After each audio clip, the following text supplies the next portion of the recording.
there was a board where you could write down questions for 2ET Sutherland, and I have a few of those questions right here. So we're gonna ask her a few of those questions and get to know her a little bit better.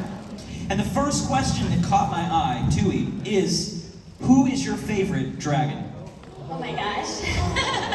Well, it's like an impossible question, kind of. Here, I'll come out from behind here. Because I love all of them, like they're my kids, and I feel always kind of guilty picking one over the others. I definitely love writing sort of like the fierce, funny characters. So like Peril is one of my favorites to write, Sundew for sure.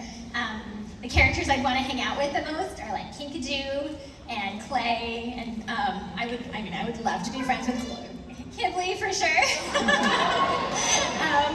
And Moon, I tried to connect to all of them, so there's something I love about every single one of them, for sure. That's great. Well, if you felt guilty picking a favorite, you're gonna feel really guilty for this next question. Somebody wrote on the board, who is your least favorite dragon? It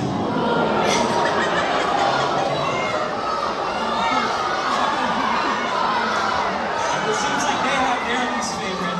What's yours, Tui? Their whirlpool is an excellent answer, yes.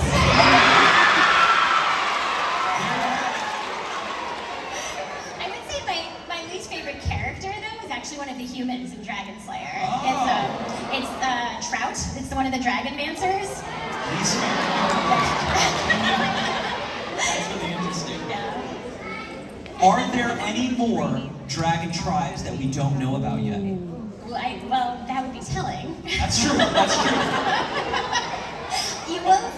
You will meet dragons in book 16 that don't look like any dragons you've seen before.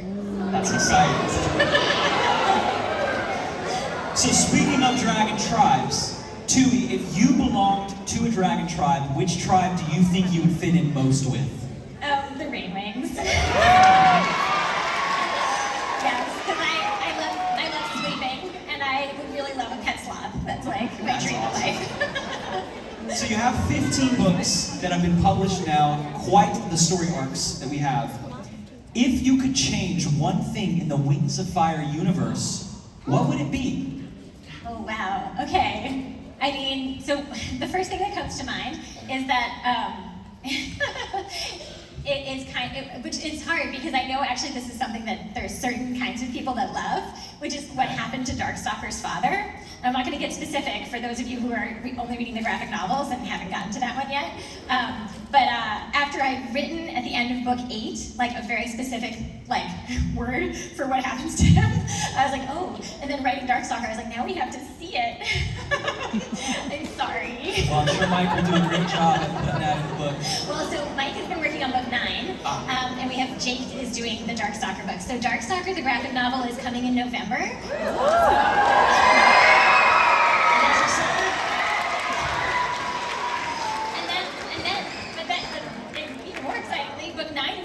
December, so it's like one right after the other.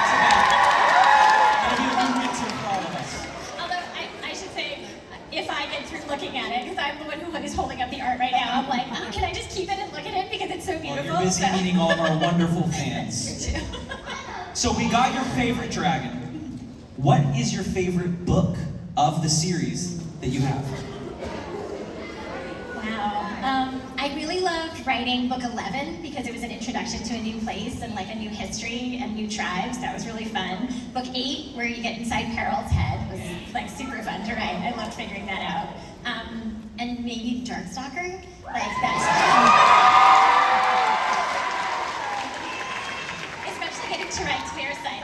Like a character who can see all the different futures and is trying to decide like how to get everyone onto the right path for the right future. It was really fun to try and figure her out. That's great. So, where did you get the inspiration for, you have so many characters and so many tribes, can you share with us a little bit about how those come to be?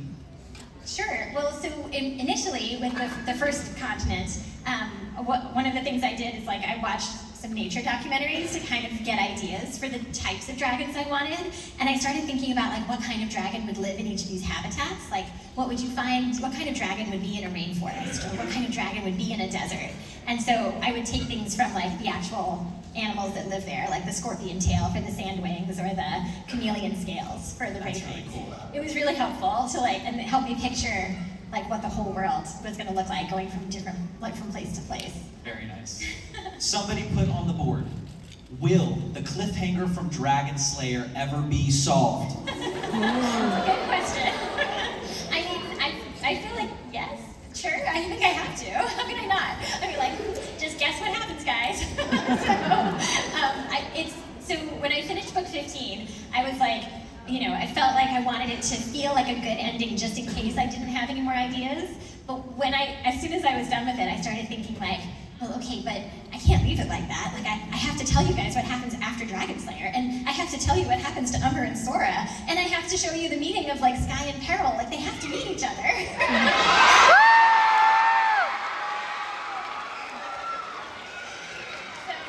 So I'm not sure I'll ever finish because I love like putting things into the books that I'm like, oh, that's just like a window into another story. We'll get to that eventually. And so the more I do that to myself, the more I'm like, well, I guess I have to write those.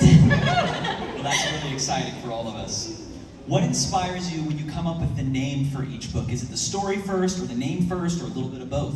Oh, it's the character first. Ah. And then usually the story, and usually the title is the last thing, actually. So it was pretty exciting to come up with the title for book 16 this early. And that tells you how important the Hybrid Prince is. So usually I have to think about the title a lot. But for the main thing I think about first is like, what's the character arc? Like, what is this character going to, how are they going to change over the course of this book? And then it's like, how does it fit into the story that's been going on, and like what else I want to introduce into the world? Wow. Well, all of this universe started with the original Dragonette prophecy. Can you share with us a little bit about how you came up with that idea for a Dragonette prophecy? Yeah, sure. Well, I mean, you know, I was like, oh, I'm gonna write an epic fantasy series with like all of these different dragons, and I was like, what do they usually, I read a lot of epic fantasy, and I was like, there's often a prophecy. But I was really interested in the idea of like, what if you're in a prophecy but you don't want to do what it says, you know? Like, how can you, like, do you have to, like, if you have a destiny, do you have to be stuck with it? And I had just finished watching the TV show Lost. And I feel like there were things I loved about it and things I did not like the ending. Sorry, everyone. But it ended in this very, like, oh, there is only one path. Like, you're stuck with your fate, you can't change it. And I was like, no, I'm gonna write a whole series where you can change your fate even if you're in a prophecy. So that was a lot of the impetus for it, the prophecy part of it, because I was like, I wanna write this story where these little dragons are told their whole lives, like, you're in a prophecy, like, this is what you have to do. Like, you can't change anything about your destiny. And they're like, no, yes we can. We can save the world, sure, but like our way. We're gonna decide how we're gonna do it. And so that was a big part of it. That is great. Yeah. So, what advice do you have if there's an author out here that wants to be in your shoes one day? Do you have any advice you can give them? Oh gosh, can we be here all day and talk about this? Because I please keep writing. I know I've had a few people tell me today that they're writers, and I love that enormously.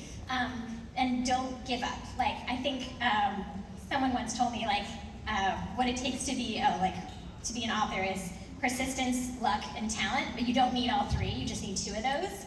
So, like, you can do something about persistence, for sure. Like, just keep trying, you know? And also, like, do it because you love it.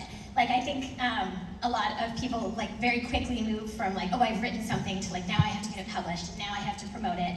And it's so much more fun to just keep writing it because you love it as long as you possibly can. I mean, you know, not that you shouldn't get it published, but just, you know, don't lose that part, like, why you love it so much. And don't use AI.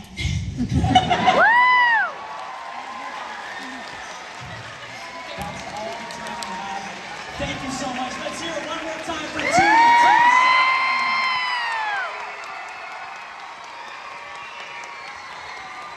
Thank you, Julie. Thank you for that sneak peek into book 16. Now, speaking of book 16, as a member of Fanwing Fest, we have the exclusive opportunity to pre-order book 16 right outside of the Glitter Bazaar. And when you pre-order it through Barnes & Noble, you get an exclusive Wings of Fire poster, as well as a plush dangler. Thank you for joining us, and have a great rest of your day here at Fanwing Fest 2025. Bye, everybody.